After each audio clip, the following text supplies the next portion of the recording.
Bonjour, Bonjour à tous. est-ce que vous nous entendez bien?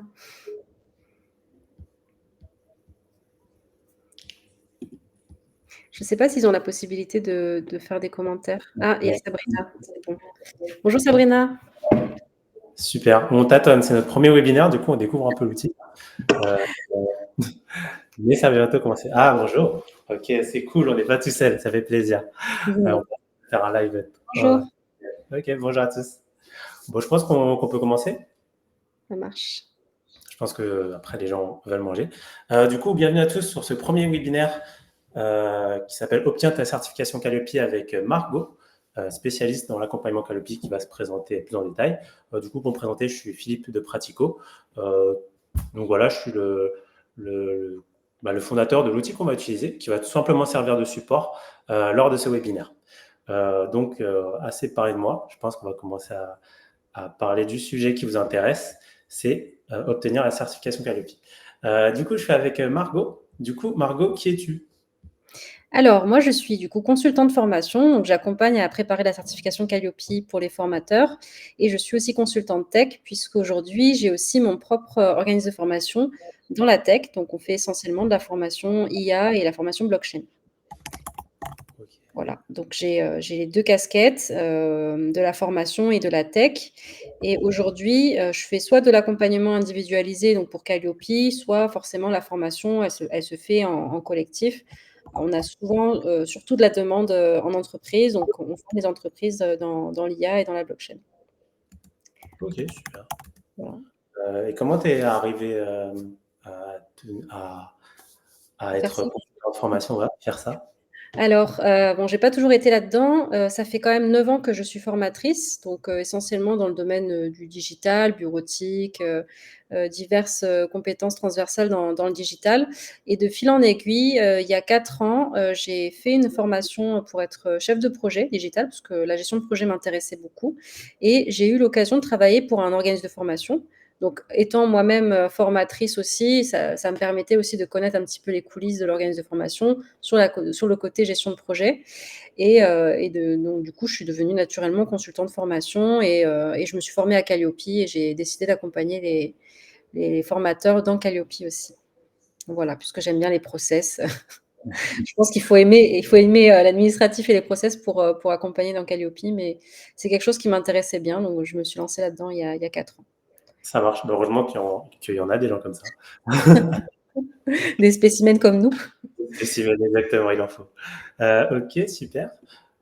Du coup, la question principale, quels sont les éléments clés pour se préparer à la certification Calliope? Alors, les éléments clés. En fait, tout d'abord, il faut se demander pourquoi on a besoin de cette certification, puisqu'aujourd'hui, elle n'est pas obligatoire forcément pour les organismes de formation, sauf si on veut faire bénéficier des financements, des fonds publics. Donc déjà, se poser la question, c'est qui est-ce qu'on forme? Est-ce que ces personnes ont besoin de financement? Et si oui, c'est vrai qu'il est pertinent de préparer la certification Calliope. Mais la certification Calliope, c'est aussi un gage de qualité, puisqu'on va aller étudier le process d'un organisme de formation, le suivi de l'apprenant du début à la fin. Et pour moi, même si c'est pas forcément obligatoire, ça peut être intéressant en tout cas de s'y pencher, puisque ça peut être quelque chose qui permet de structurer aussi notre organisme de formation et de montrer aussi qu'on a un process qualitatif derrière. Donc ça, c'est la base. Donc c'est pourquoi se préparer à Calliope. Et ensuite, c'est de se pencher sur son propre process interne, c'est-à-dire à l'intérieur, qu'on ait Calliope ou non. De toute façon, quand on fait l'accompagnement, on décortique un peu tout le process interne, mais de se faire un audit interne à l'intérieur de son OF, de savoir comment on accompagne l'apprenant du début à la fin, comment on fait l'analyse de besoin, comment on va adapter notre formation en fonction du besoin exprimé, etc. Donc ça nous permet quand même d'avoir un process interne. Et après, bien sûr, il faut se former au référentiel Calliope qui évolue régulièrement sur les indicateurs, puisque quand on passe Calliope, en fait, on va devoir montrer un certain nombre de preuves qui sont adossées à des indicateurs bien spécifiques. Et du coup, le référentiel retranscrit tous ces indicateurs-là, donc il faut se familiariser avec ce référentiel. Et après, les étapes, bien sûr, c'est de préparer les éléments de preuve, donc se faire une liste de tous les indicateurs avec les preuves à côté, donc sous forme de tableau, Moi, quand j'accompagne à Calliope, on a un tableau partagé, soit sur Notion, soit sur, Excel, c'est tout simple et après on décortique tous les indicateurs un à un. Ok, ça Voilà marche. les éléments clés, On va ouais. approfondir du coup chacun de ces points, un par Ouais, un. Du coup, je commencer d'abord par pourquoi on en a besoin. Donc d'accord. là, je vais créer une petite page sur ça et faire ça. Du coup, je t'ai activé la collaboration. Du coup, n'hésite pas si tu veux partager des éléments. Donc voilà, un peu pourquoi aurait-on besoin de la certification Calliope? Alors pourquoi? Bah, justement, c'est ce que je disais, c'est en fonction de notre apprenant cible. Si c'est des particuliers, de toute façon, ça comprend pas la formation professionnelle, donc on n'a pas forcément, cette accessibilité aux fonds, à moins d'être, référencé au RNCP, donc au CPF, puisqu'aujourd'hui, il existe quand même différents types de financement, possibles, puisque les entreprises cotisent à la formation, les entrepreneurs aussi. Donc en fonction de qui est-ce qu'on forme, ça peut être intéressant de se pencher ou alors si on a la question de: «Est-ce que vos formations sont finançables?» Là, si on commence à avoir ce genre de questions, oui, il est intéressant de se former, de se certifier à Calliope. Donc déjà se poser la question de: «Est-ce qu'il y a un besoin?» Et ensuite, une fois que ce besoin est formalisé, c'est là qu'on peut en commencer la procédure et la préparation Calliope. Donc voilà, c'est les principales raisons. Après, c'est aussi si vous voulez, structurer un petit peu vos process. Si vous êtes pour l'instant formateur indépendant et vous travaillez pour un organisme de formation qui a déjà Calliope, en général, les formateurs commencent comme ça, ils sont sous-traitants, ils travaillent pour un OF, donc ils n'ont pas forcément besoin d'avoir, soi-même, Calliope. Mais petit à petit, voilà, si ils ont des demandes, si vous avez des demandes de plus en plus de clients. Si vous commencez à avoir votre propre clientèle, vous voulez être un peu libre de gérer aussi vos formations, les sessions, voilà, tout le côté liberté de créer ses propres formations. C'est aussi intéressant de se pencher. Et aujourd'hui, j'ai plus de la demande de ce type de profil, c'est-à-dire des formateurs indépendants qui étaient sous-traitants pour des OF et qui veulent aujourd'hui créer leur propre structure avec Calliope. Voilà. Ok, ça marche. Mm. Donc, et dans quel cas faut vraiment, ça sert vraiment à rien, Calliope, tu dirais, du coup, c'est Bah, quand. si c'est de la formation, alors déjà, si on forme que des particuliers dans le cadre voilà, du loisir ou alors si c'est du coaching un petit peu, parce qu'il y a beaucoup de gens qui font l'amalgame entre le coaching et la formation, donc ils savent pas trop. Mais si c'est de l'accompagnement de type coaching dans un domaine qui est pas forcément professionnel, mais plus on va dire des soft skills et des choses comme ça, déjà ça rentre pas dans le cadre de la formation professionnelle, donc il y a pas besoin d'avoir de MDA. Mais en plus de ça, voilà, Calliope n'est pas forcément pertinent. Ou alors, si on travaille déjà pour un organisme de formation et qu'on n'a pas forcément envie de gérer toute cette partie-là, parce qu'avoir Calliope, c'est quand même après gérer tout un tas de process et de l'administratif aussi, il ne faut pas se leurrer. Et du coup, moi, quand j'accompagne à Calliope, j'accompagne aussi à avoir un process clair et éventuellement automatiser certains process pour les organismes de formation qui n'ont pas forcément de logiciel comme Digiforma ou autre logiciel. Ouais. Donc voilà. D'accord. Mm. Ok. Du coup, en gros, je peux dire que c'est pour la formation professionnelle. Oui, Du coup, il faut bien la formation et pas le coaching. Donc, hop là. Et donc, professionnel et pas forcément particulier. mm, Euh, et sur lequel, justement, on commence à avoir de plus en plus de clients. Euh, et, euh, mais du coup, la difficulté, c'est la gestion administrative, comme tu dis. Mais heureusement qu'il y a des solutions pour ça. exactement. Ça marche. Du coup, deuxième question qui est le process interne. Du Mhm. coup, comment on peut s'organiser pour obtenir la certification Calliope, si c'est bien ça. Oui. Alors, Euh, faut savoir que le certificat Calliope, c'est un certificat qualité, mais ça va pas justifier de la qualité de la formation en telle quelle, hein, parce que les auditeurs ne sont pas spécialisés dans chaque domaine d'activité, sinon ils devraient se former pour chaque formation. C'est un certificat de qualité des process, donc vraiment le suivi, le parcours du début donc du parcours apprenant à la sortie et tous les éléments qui gravitent autour. Donc, faire un process interne, commencer par, OK, aujourd'hui, quand les gens ils veulent se former chez moi, par où ils passent, quelles informations ils vont avoir, quelles sont les informations que je donne sur la formation, comment ils vont s'inscrire, comment, je vais pouvoir adapter la formation en fonction. Donc faites le parcours client au brouillon et puis essayez de décortiquer les étapes, avant, pendant et après la formation et déjà rien que de faire ça, ça permet d'avoir un process qui est, un petit peu clarifié et ensuite quand vous allez préparer Calliope, vous allez voir que les indicateurs vont suivre un petit peu ce process. Les premiers indicateurs, ce sont, voilà, la diffusion des informations avant la formation, comment on va faire l'analyse de besoins et cetera. Donc le fait de faire un parcours un peu chronologique du process en interne, ça vous permet déjà, de préparer la certification Calliope. Ok, ça Ouais. marche. D'accord, bah, du coup, je pense que c'est assez clair. Est-ce que, bah, par exemple, est-ce qu'il y a t'as des exemples par rapport à comment on pourrait vachement préparer ce process? Si tu as des cas par rapport à ça? Bah, l'exemple, c'est de se mettre, dans la peau d'un apprenant, de se dire: «OK, demain, je suis une apprenante, je veux ou un apprenant, je veux me former dans un organisme de formation. Par où je commence? Donc comment je vais aller trouver l'info? Est-ce que le site, il est clair? Est-ce que les informations sur la formation sont claires sur le site ou sur les réseaux sociaux et cetera? Et ensuite, comment je fais pour m'inscrire? Quelles sont les étapes pour m'inscrire? Est-ce que j'ai droit à des financements?» Des choses comme ça. Tout ça, c'est bien de vous poser la question de comment vous diffusez les infos, comment vous allez pouvoir accompagner l'apprenant dans tout le parcours, avant la formation, pendant et après. Donc vraiment vous mettre à la place de l'apprenant. Ok, ok, ça marche, c'est ça un peu pour faciliter les choses, c'est vraiment la vision, quoi. C'est vraiment Oui. la direction, se mettre dans la peau de l'apprenant. Ok, très bien. Et enfin, bah, la troisième partie, les indicateurs Calliope. Je pense que c'est là où il y aura le plus gros sujet. Du coup, quels sont un peu les indicateurs Calliope bah, justement sur lesquels bah, quels sont les indicateurs Calliope tout simplement et comment Bah, en les fait, remplir? bah, les indicateurs Calliope, il y en a beaucoup, mais ça va suivre, comme je disais, la partie un peu chronologique du avant, pendant et après le parcours apprenant, plus les indicateurs qui concernent les formateurs, le recrutement, la veille et cetera.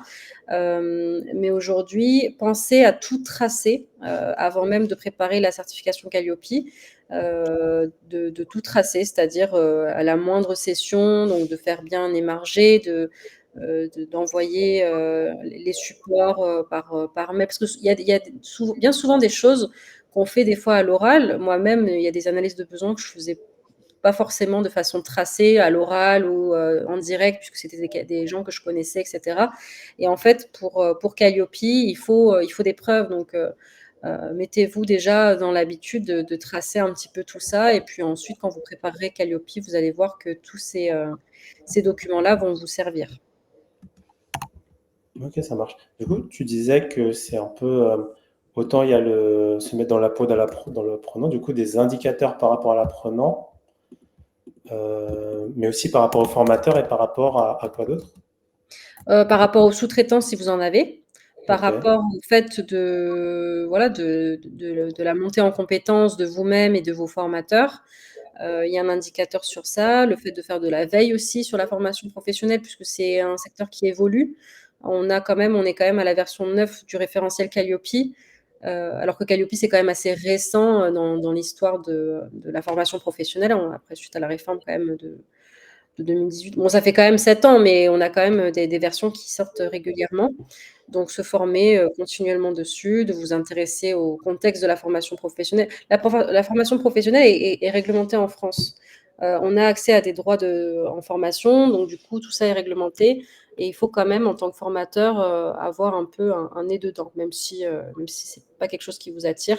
De faire de la mhm. veille récurrente, c'est bien.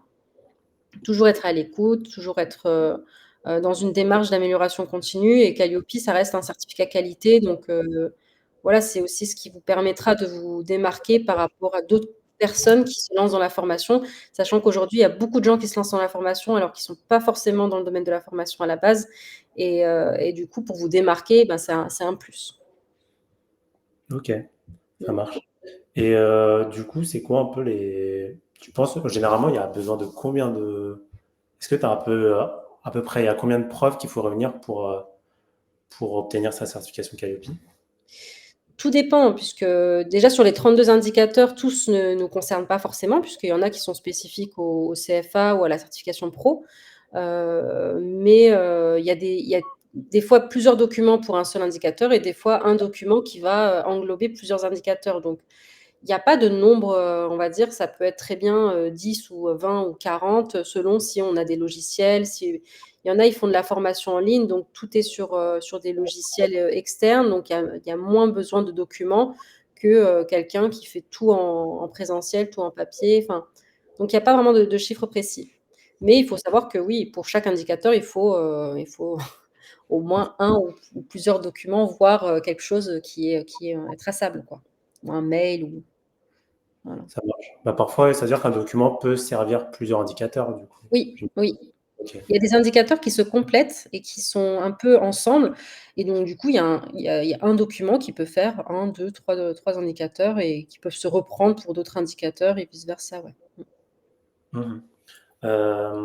Est-ce que, bah, est-ce que, par exemple, il y a des preuves un peu qui sont indispensables, qu'on retrouve, un peu chez tout le monde? Tout est indispensable, je vais dire, mais oui, après il y a le fait, de voilà, de montrer que la formation elle a bien eu lieu puisque, c'est aussi un des critères, pour avoir accès au financement. Les financeurs font surtout demander la preuve que la formation a bien eu lieu, donc ça passe, bien souvent par un émargement ou autre. Donc, oui, la feuille d'émargement par exemple ou la signature électronique ou en papier, est une preuve, qu'on doit avoir pour toutes les formations, par exemple. OK, ça marche.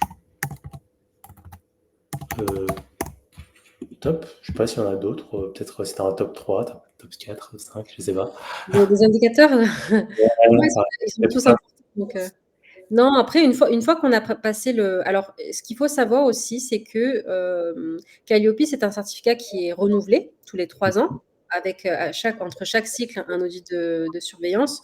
Donc il faut une fois qu'on a préparé le process la première fois, donc en général, la première fois, les gens sont stressés, donc tout est nickel et cetera et après ils ont tendance un peu à se relâcher et moi-même des fois, je suis pas forcément à jour de ma veille et cetera, donc j'essaie de revenir dessus. Mais du coup, le mieux, c'est d'avoir une bonne routine et de regarder régulièrement, voir si nos documents sont à jour, si le process est bien tracé, etc.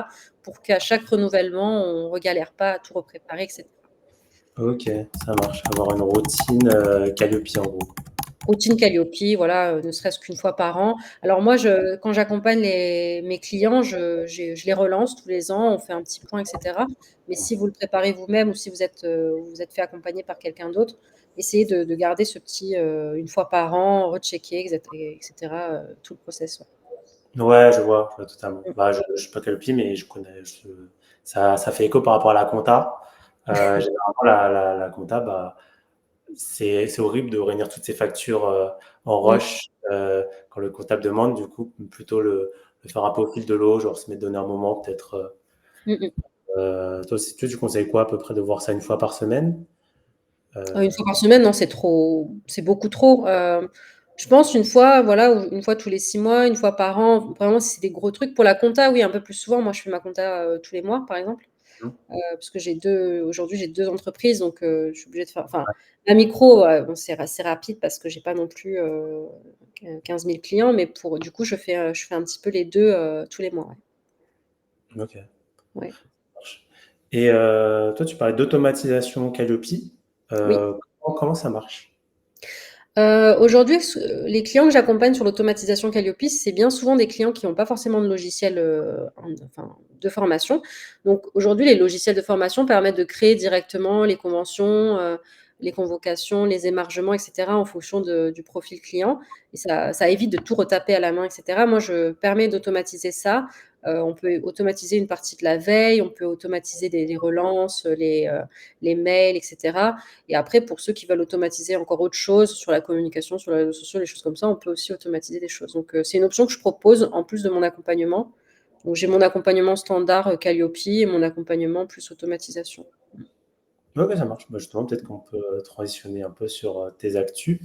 Du coup, comme tu disais, tu proposes, ton accompagnement, le Oui. accompagnement Calliope avec, automatisation. Qu'est-ce que tu as partagé d'autre? Voilà, ça c'est mes 2 types d'accompagnement. Après formation, au niveau de la formation, nous on fait de la formation aussi, IA et blockchain si c'est des technologies qui vous intéressent. Je pense que l'IA ça touche un petit peu, tous les secteurs et vu que c'est un petit peu la hype du moment, il faut se former un petit peu dans l'IA aussi. J'ai aussi une newsletter si vous voulez vous abonner où je donne, des petites astuces, internes. Bien sûr, j'ai mes réseaux sociaux et puis en termes d'actu, mais je vais lancer aussi les webinaires à partir du mois prochain. J'en ai déjà fait un en février, mais il faut que je sois un peu plus assidue et voilà. C'est déjà assez complet, je trouve. Ok, ça marche. Est-ce que tu peux préciser un peu les noms de chacun? Parce que, Les où noms? est-ce qu'on trouve un peu ton accompagnement Calliope, ta formation IA, ta newsletter? Ah oui, alors, bah, vous pouvez me suivre sur, LinkedIn et j'ai tous mes liens dessus. Mon accompagnement Calliope, c'est sur ma société Lunani. Vous pouvez Ok, aller voir sur mon site, vous avez tout le détail de l'accompagnement, les tarifs et cetera. Et ensuite la formation, c'est mon organisme de formation, donc c'est RubyChain, ok, RubyChain. Oui, c'est un I, Ruby, I, ouais, voilà.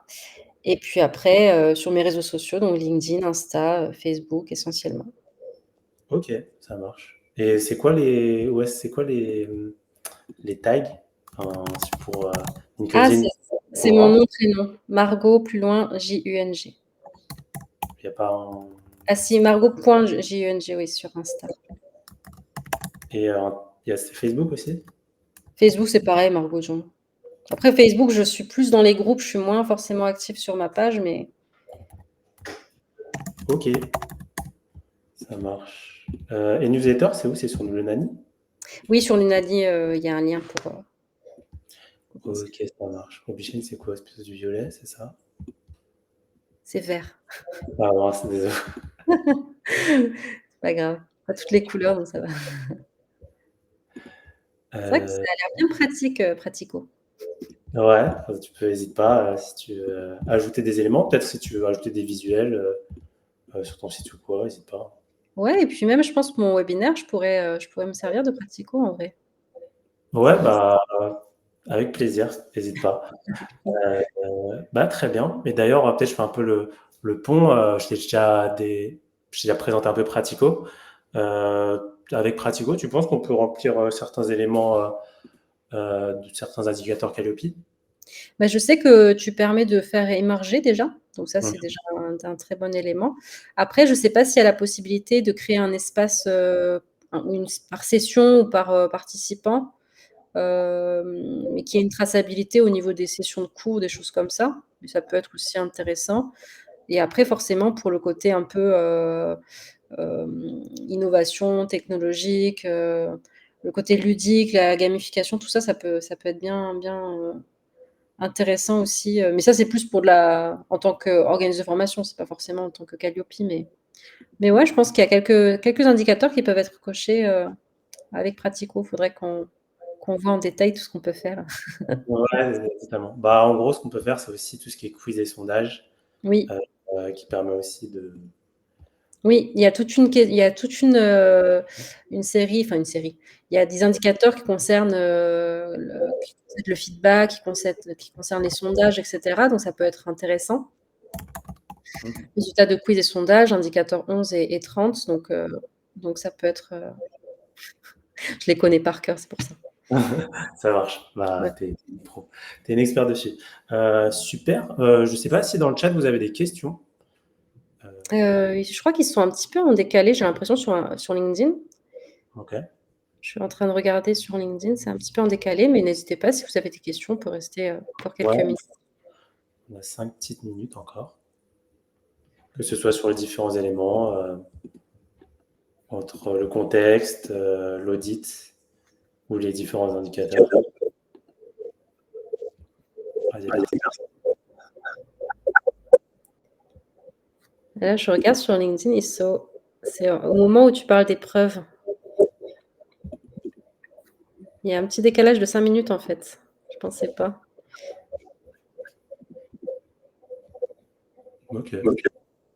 Je pense qu'il n'y a pas d'autres questions. Du coup, je pense qu'on peut clore ce live, ce premier live.